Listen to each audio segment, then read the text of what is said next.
the balance sheet of the late 1940s and the 1950s was unconvincing for Pakistan.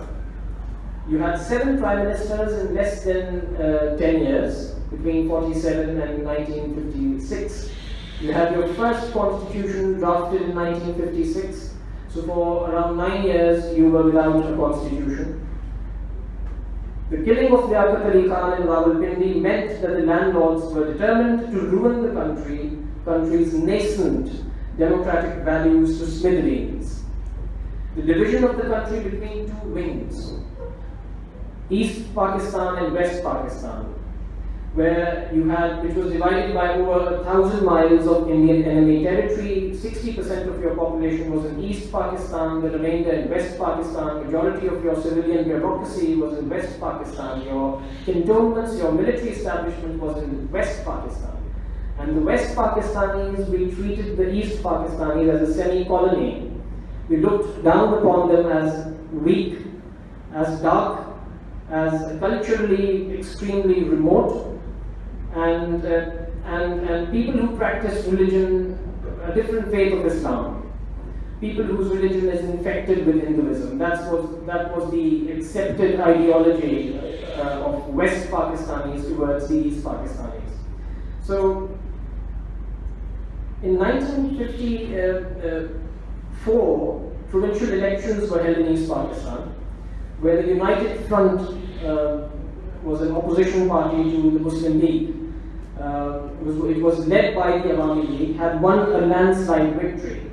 President Iskandar Mirza disregarded the elections, imposing governor's rule in that province, therefore laying the foundation of a serious rift with East Pakistan, a rift that would soon turn into a relationship characterized by hate and resentment. And what you saw later on was horrendous. There was massive economic exploitation.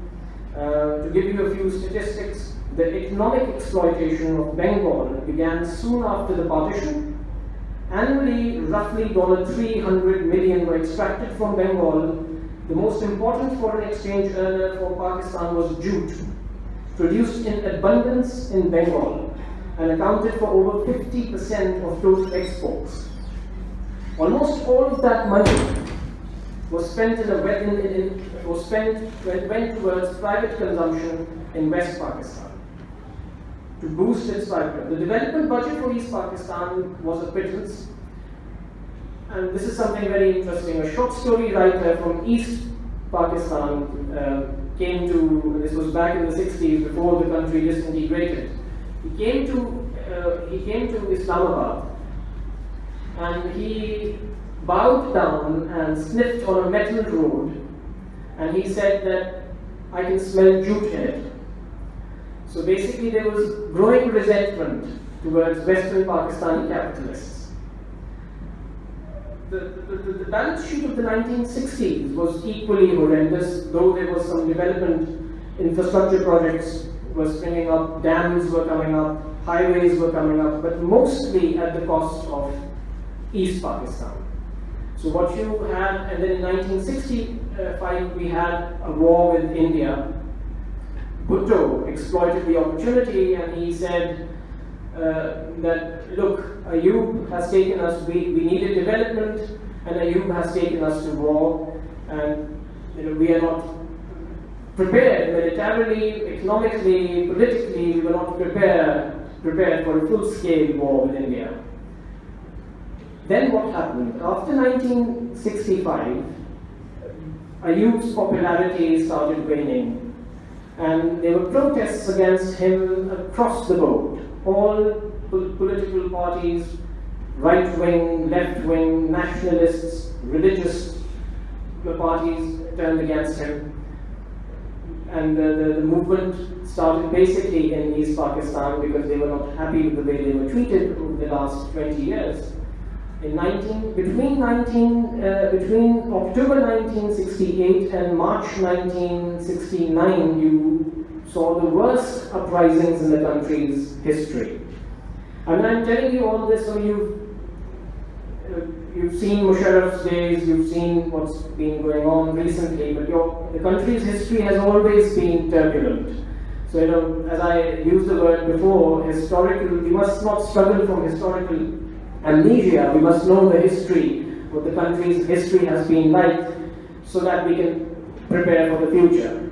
And you're the intellectual capital of the country. You're going to, many of you will join the army, inshallah might become generals, inshallah might assume senior positions in banks, national banks, become bureaucrats, become lawyers.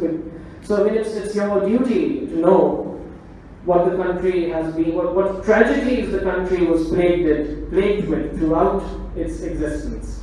And it's your duty to know why the country was created in the first place. Was it created so that a select few, elite, completely narcissist, completely godless, and cold towards the common man, was it created for them, or was it created for the benefit of the entire population?